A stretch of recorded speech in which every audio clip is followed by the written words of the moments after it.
আসসালামু আলাইকুম দিনী ভাই বোনদেরকে আমাদের চ্যানেলে স্বাগতম জানাই।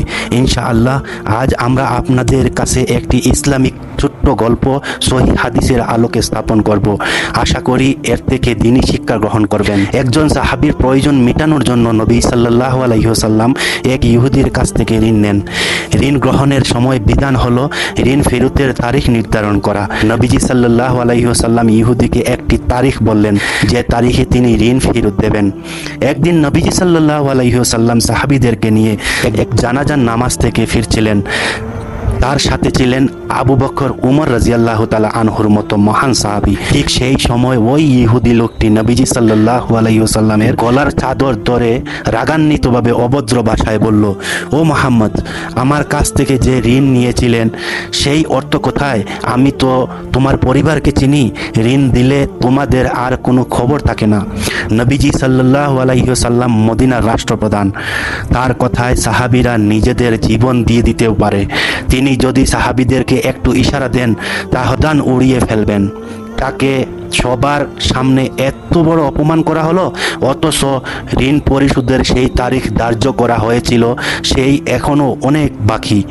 সময়ের আগেই সুন্দরভাবে না চেয়ে এভাবে অভদ্র ভাষায় দাবি করতে হবে? উমর রাদিয়াল্লাহু তাআলা আনহু সহ্য করতে না পেরে গর্জন দিয়ে বললেন, ইয়া রাসূলুল্লাহ, আপনি অনুমতি দেন তার গলা থেকে মাথা বিচ্ছিন্ন করে ফেলি। নবীজি সাল্লাল্লাহু আলাইহি সাল্লাম এক্ষেত্রে যেমন ক্ষমতা ছিল তেমনি তিনি ন্যায় ছিলেন, কারণ ঋণ পরিশোধের সময়ের পূর্বে ইহুদি লোকটি তার চাদর ধরে অপমান করেছে। তিনি শাস্তি দিতে পারেন।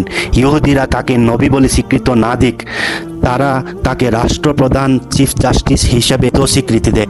নবীজি সাল্লাল্লাহু আলাইহি ওয়াসাল্লাম ইহুদিকে আইনের আওতায় এনে শাস্তি দেবার অধিকার রাখেন, কিন্তু তিনি উল্টো ওমর ইবনে খাত্তাব রাদিয়াল্লাহু তাআলা আনহুকে বললেন, উমর, তোমার কাছ থেকে তো উত্তম ব্যবহার আশা করা যায়, তুমি এভাবে না বলে বরং আমাকে বলতে পারতে আপনি তার ঋণ পরিশোধ করুন, কিংবা তাকে বলতে পারতে আপনি সুন্দরভাবে ঋণের কথা বলতে পারেন। সুন্দরের জবাব সুন্দর দ্বারা, অনুত্তমের জবাব কিভাবে উত্তম দ্বারা দিতে হয় সেটা নবী করিম সাল্লাল্লাহু আলাইহি সাল্লাম উমর রাদিয়াল্লাহু তাআলা আনহু সহ সাথে উপস্থিত সাহাবীদেরকে শিখালেন।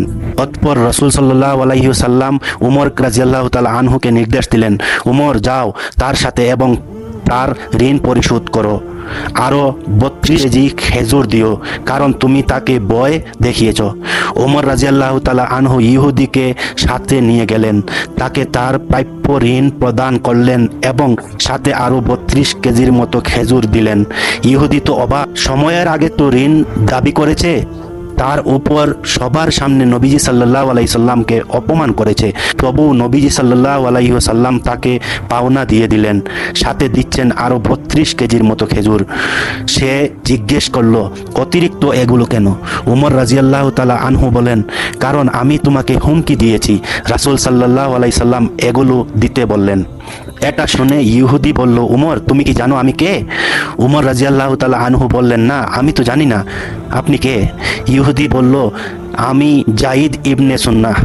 তার নাম শুনে উমর রাদিয়াল্লাহু তাআলা আনহু চমকে গেলেন। জাইদ ইবনে সুন্নাহ সেই বিখ্যাত ইহুদিদের আলেম।